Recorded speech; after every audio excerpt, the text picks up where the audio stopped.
So what's the most important conversation you'll ever have? It's probably not happening in a boardroom or over a fancy dinner.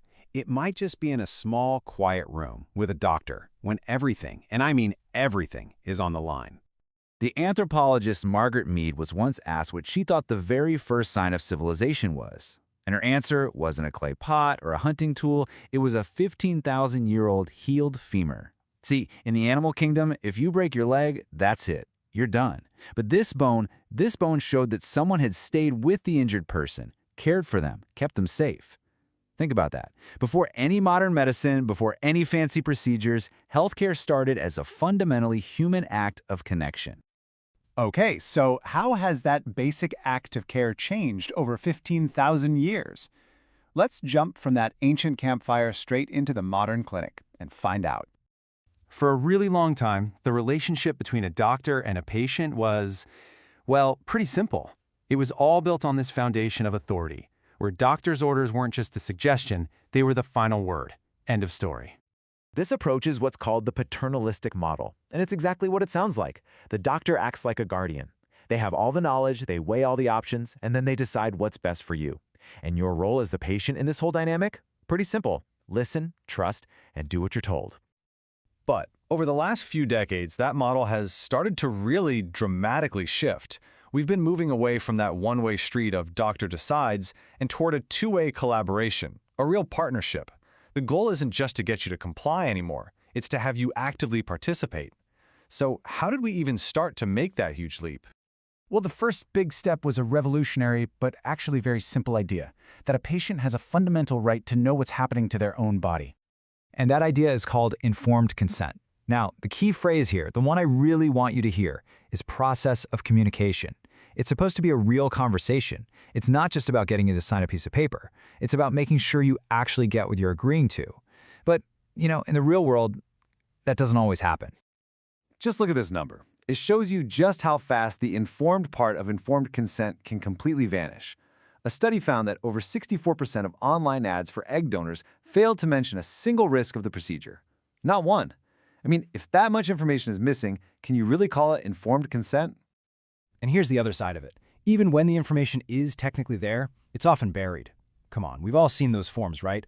Pages and pages of dense, technical jargon that's almost impossible to get through. The FDA even admits this is a problem, that these forms are way too long and complex for most people to understand. And that's not a failure on the patient's part. That's a failure of the system. Okay, so if informed consent was the first step, where are we trying to go? What's the final destination? Well, it's a much deeper, more collaborative model called shared decision-making. This is pretty much the gold standard for where modern medicine is headed. Shared decision-making, or SDM for short, is built on a really cool idea. There are two experts in the room. You've got the clinician, who's the expert on the medical science, the risks, the benefits of treatments. But then you have the patient. You are the expert on your own life, on your values, your priorities, what you care about, and what risks you're truly willing to take. SDM is all about bringing those two types of expertise together. So what does this actually look like? A great way to think about it is the 3-talk model. First, there's team talk. This is where the doctor basically says, look, we have a choice to make, and we're going to figure it out as a team. Simple. Next comes option talk, where they lay out all the possible paths forward, the pros and cons of each one. And that all leads to the final step, decision talk. This is where the conversation turns to what really matters most to you, so you can make a choice together that feels right. But here's the thing. This is about so much more than just feeling included. Having this kind of conversation can have a real, measurable impact on your health. It taps into some really deep psychology about what it actually means to heal. So let's get to the bottom line. Does all this talking actually make a difference? Does this whole partnership thing lead to better health outcomes than the old doctor knows best way? The research is in, and the answer is a huge, definitive yes. A massive review of studies looked at this exact question, and the results were crystal clear. When patients' expectations are actually heard and met through these kinds of conversations, the benefits are tangible. They don't just feel more satisfied. They report a better quality of life, they report less pain, and they even have less disability after surgery. The conversation itself becomes a part of the treatment. And to understand why this works, you have to look at this psychological concept called transference. It's the idea that, totally subconsciously, we take feelings and attitudes from our past relationships, with our parents, teachers, bosses, and we transfer them onto our doctor. And this shapes how we see them. Do we see a trusted authority, a dismissive critic, or a truly caring partner? This is why that relationship is so incredibly critical. One paper put it perfectly. They called the physician-patient relationship the matrix in which clinical practice takes place.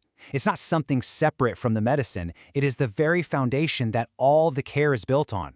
A great partnership can actually make treatments work better, and a bad one can completely undermine them.